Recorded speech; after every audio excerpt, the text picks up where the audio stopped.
So in episode 4 of Exterminate All the Brutes, Raoul Peck does a really good job of kind of bringing things full circle while also still keeping the tone that white supremacy's existence and continued moving forward is something that is being done intentionally on a lot of levels. So, as with the other episodes, it was chock full of information. It was both parts startling, eye opening, but also confirming for me. And so let's just jump into episode 4 of Exterminate All the Brutes.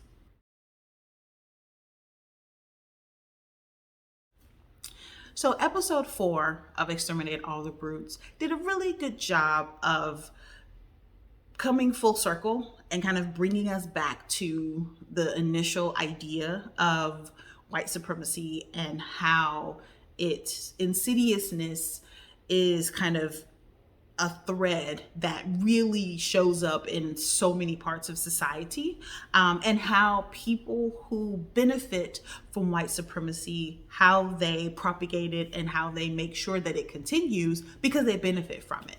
And so I was very interested to see how episode 4 would bring it all together, and appreciated the approach. So the title for episode 4 of Exterminate All the Brutes was The Bright Colors of Fascism. And so I paused and was like, hey, let me look that up and see what that means. Because when you're talking about political ideologies, oftentimes, people throw words out like socialism, democracy, fascism, dictatorship, and they say these things and they're often levied as sometimes weapons against other people who they don't agree with. And if you are, the type to not naturally understand those things, which I don't naturally understand politics. I have to actually kind of read and pay attention and kind of lean in to make sure that I'm clear. If that is the case, then you would hear these words being levied and you could possibly assume that they're inherently bad or good. And so it's important, I think, to define things so that you can set the tone and decide for yourself if they're inherently bad or good. So I just did a quick Google search just to see what fascism was as a definition, like not to do a deep dive, not to, find books and articles, just to get a definition. And so I found on Wikipedia, it said fascism is a form of far right, authoritarian, ultra-nationalism characterized by dictatorial power, forcible suppression of opposition, and strong regimentation of society and of the economy, which came to prominence in early 20th century Europe. So really, fascism is kind of new. Like, it has been around for, centuries and centuries. It's been around for, early 20th century, and so we're in the 21st century, so it may be a century or so old, but it's essentially just, it's from the words that they're used, like dictatorial power, forcible, and hopefully I'm saying that properly, forcible suppression of opposition. It's very much like we're the supreme beings, and we are going to violently prevent anyone else from benefiting from what we have and what we want. That's kind of in a really broad nutshell that I got from what fascism is. So I find it interesting that the name of this episode is The Bright Colors of Fascism. So one of the things that was mentioned at the very beginning, which kind of struck me, was the idea of the myth of pristine wilderness and how there is this narrative that's often supported by pop culture, that there are these areas of the world where there are absolutely no people. And as we kind of learn more about, different groups and different villages and different kind of societal areas and bonds and connections, we often learn that that's not true. That while there might not be a lot of people in certain places, there are not very many places where it's like complete desolate and no people at all. Like, even those, you have like there's that tribe of people who live in, and I am completely just high level describing this because I don't remember the specifics and didn't look that part up. But there's like this group of folks that live on this particular in this island, and like they have been there since the the inception of the people, but they have never really come to the main island and like built any bonds with us, folks like us. And so they don't have the what some people call modern trappings, but they are people. They have lived there for who knows how long, because one of the things that I saw where it was like there were people that were trying to visit the island and like connect with the people, but no one really knows what language they speak. No one knows if they can speak a language similar to theirs to try to communicate with them, because they have been on this particular swatch of land for their entire existence. And there were some folks who tried to connect with them. Actually, there were missionaries who tried to quote unquote save them or bring them to their beliefs, religious beliefs, and they were killed. Some of them, I don't think all of them were, but I know some of them were killed because the folks were like, whoa, hey, whoa, what we're not going to do is have you come here. Probably, and for so many things, like the folks could have diseases that that particular group of people, they're not inoculated against. They don't know their intentions. I'm sure that they have, and the way that they responded so quickly and kind of severely definitely let me know that they probably have crossed paths with folks before. They were very likely possibly white folks, European folks at one point in their history. And they probably have some type of narrative where they say, hey, so people show up and they look like this, they don't mean us any good, so we have to take them out. And because that's how we preserve ourselves. And so I found it interesting that, hearing those stories, it's like, you know what? There are very few places where there's just like absolutely no people. But that was the narrative that we were given when we were taught about, how America was discovered by Christopher Columbus, was that he came to this land, this huge, vast land, and there were no people, or there were people, but there were so few of them, and they were so just like confused or so unaware of what was happening or so happy to see them that they either, rolled out the red carpet for them and treated them like, they were royalty, or they, didn't know how to engage with them, or they attacked them and had to be killed. And so all of this narrative is coming from the Spanish, which is, Christopher Columbus was from Spain. All the narrative is coming from them. I'm sure if we were to talk to descendants of those native folks, and we actually can, we would probably hear a slightly different story. And that was really what Raoul Peck said at the very beginning of this series, was the people who tell the story of history are the ones who control the narrative, not necessarily the truth. And because this wasn't necessarily covered in this documentary, but been watching other documentaries, and I saw one where they were talking about how a lot of the from the different countries of Africa, the approach was it's an oral tradition. So they verbally tell the stories of the history.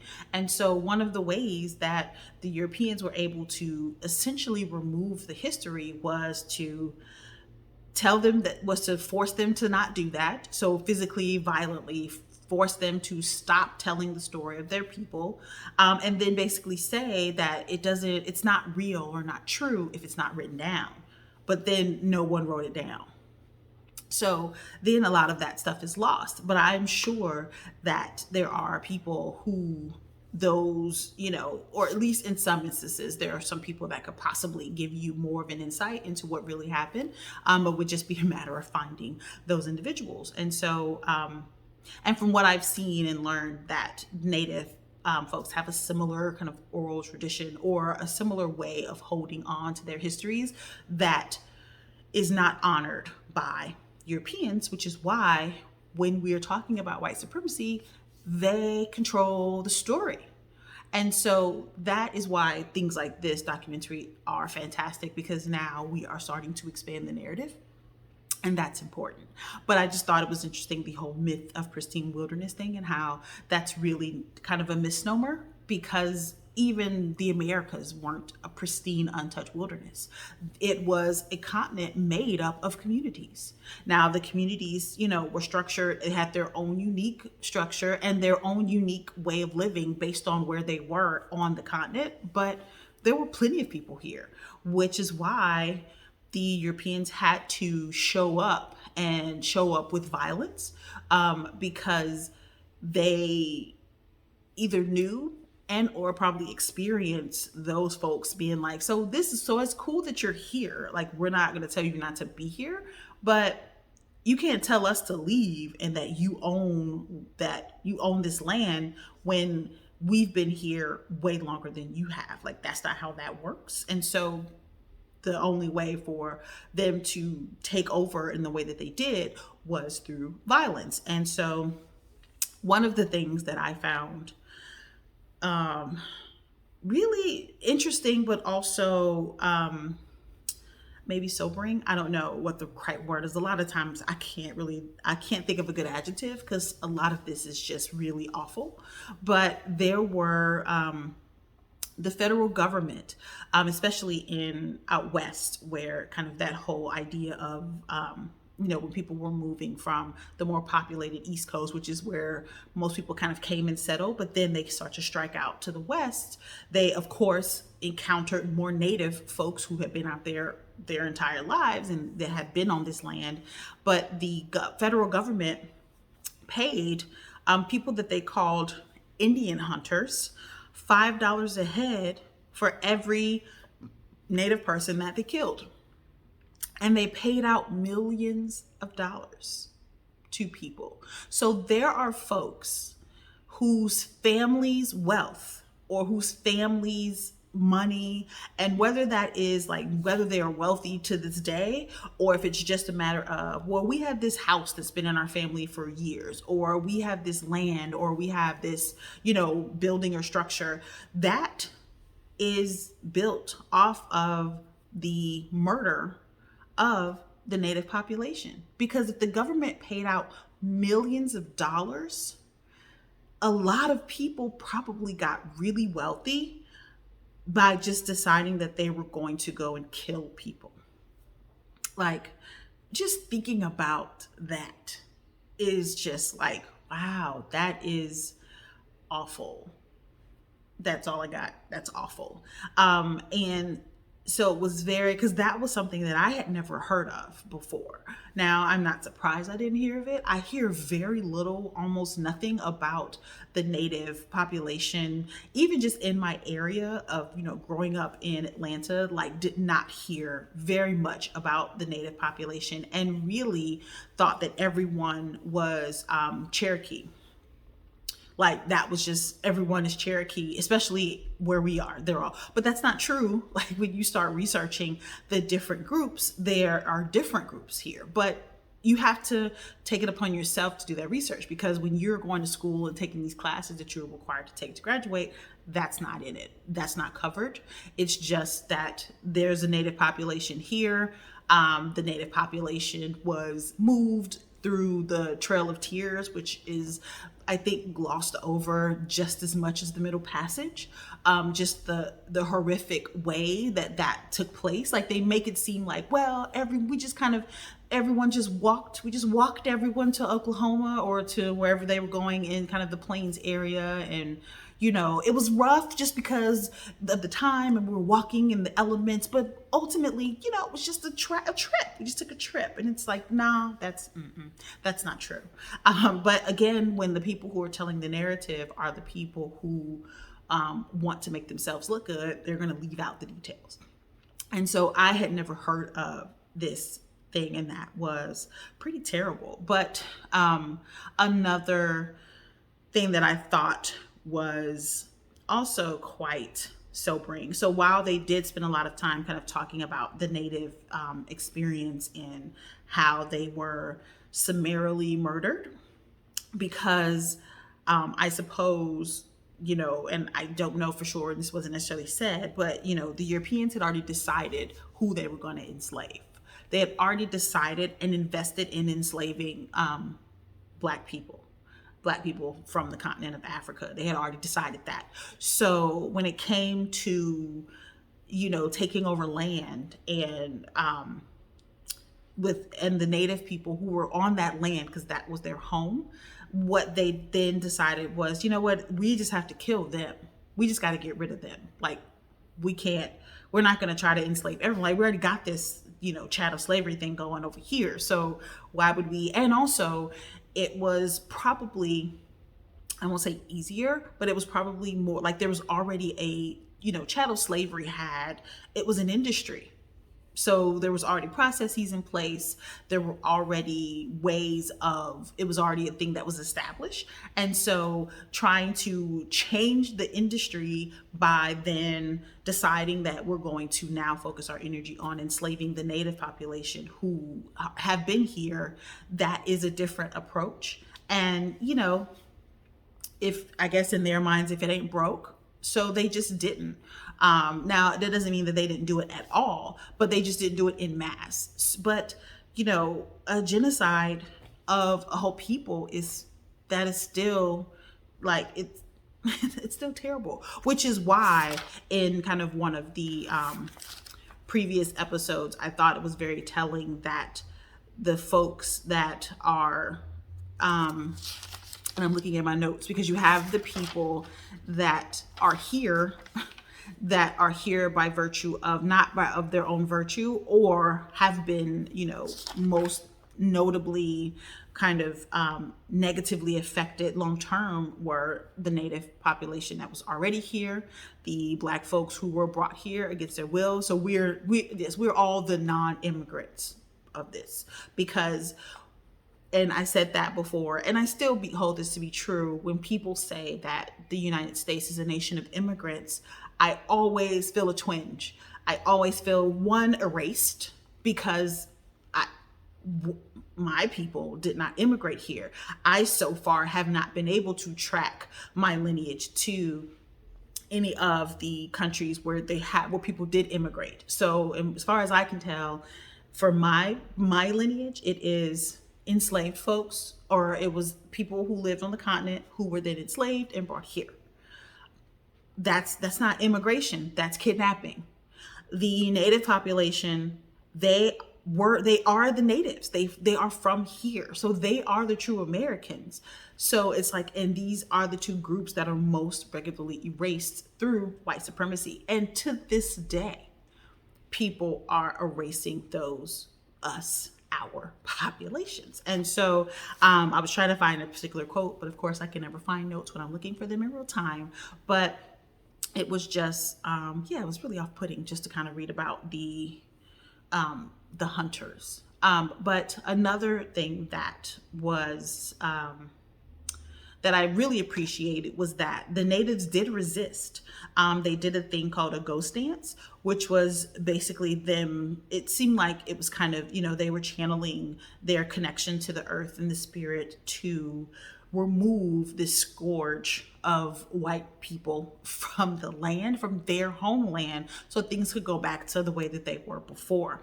It was not as effective. I would definitely love to, learn more about that and learn maybe about some of the ways that it was effective. But that was an interesting thing to hear about, because we never hear, when we're learning about history, I won't say never, we so rarely hear about the fighters.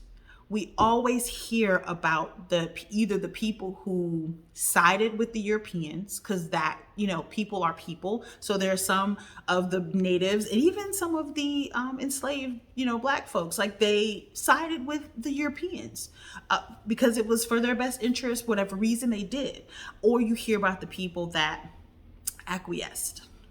But you very rarely, or you don't often hear about the fighters. And when you do hear about the fighters, you hear about how their fighting was violently, suppressed. I refer again to the definition of fascism. You hear about how their fight back was violently suppressed and they ultimately lost. That is what you hear. But I don't know that I no longer believe that that's true. Um, I believe that there is more to that story. And so I, look forward to kind of digging into that. But another thing that does involve the enslaved Black people. So there was kind of a section where they talked about how cotton was a really big cash crop for the United States or for America or North America in particular. But cotton actually ruined the land, or it ruined the land, but they also didn't seem to do kind of what I've learned in some various farming conversations in classes where they say like agriculture, where they like rotate the land to prevent it from being used up by one particular crop. It definitely sounds like they weren't really doing that because cotton was so valuable that the people who made all of the money off of it just continued to kind of, pillage the land. In addition to the people, they pillaged the land. But there was a point where they were like, okay, this is profitable, but it's hard to maintain this. It's not sustainable.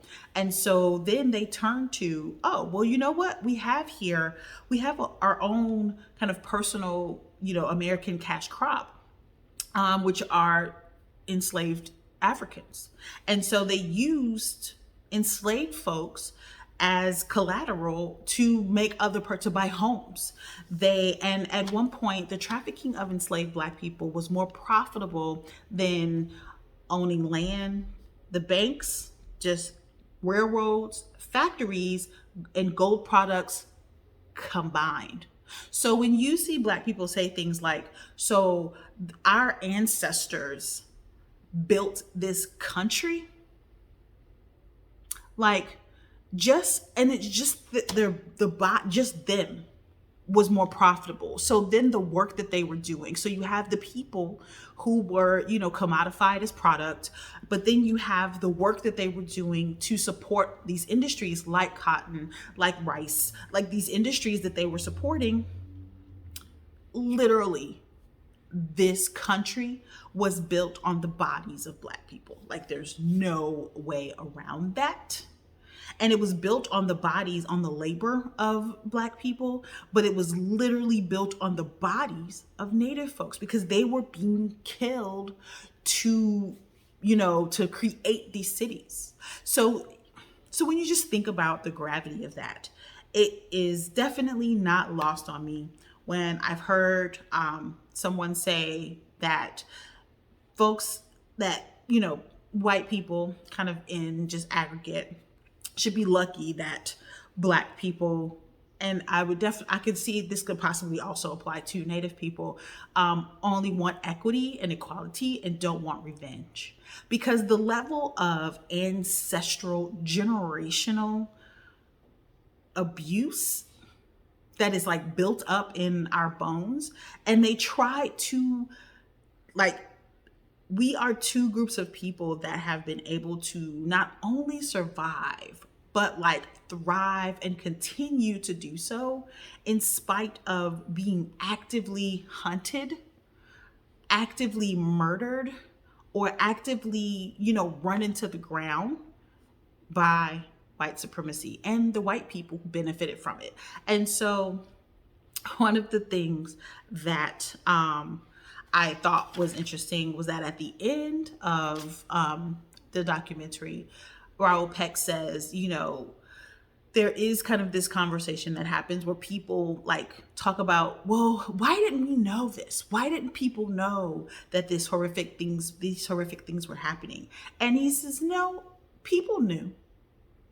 None of this no one was unaware that this was happening. They just decided how they would deal with it and then move forward from there. But all of this stuff is not brand new to everyone. There are some people who were very well aware of what was going on and aware of why, and just chose to not do anything different or chose to excuse and explain it because they benefited from it. It's just simple as that. And it just really kind of resonates because he also made a point how, Hitler used the Americans' genocide of the native population as a blueprint for how he approached the genocide of the Jewish population in Germany. So Hitler is essentially, he studied the way that the Europeans came to Americas and then summarily killed and destroyed the native population as much as they could. He saw that as, oh, that's, you know what? I can use that to get rid of this people that's here in Germany that I think are less than. Like that, you know, it's certain things you just don't know what to say about them, so you just say them. So that's kind of where I am with this. But ultimately, I really like how, you know, again, like I said, how Raoul Peck really just brought it all back full circle, still continues to maintain and hold white supremacy accountable, because it really does play such a major part in a lot of this. And until we can deal with that, we are never really going to be at a place where there is equity or equality, because we have to deal with the white supremacy of it all. And so I would definitely love to hear your thoughts on episode 4. I've had some great conversations in the comments, and so keep that coming. Want to hear kind of how you thought he brought it all together.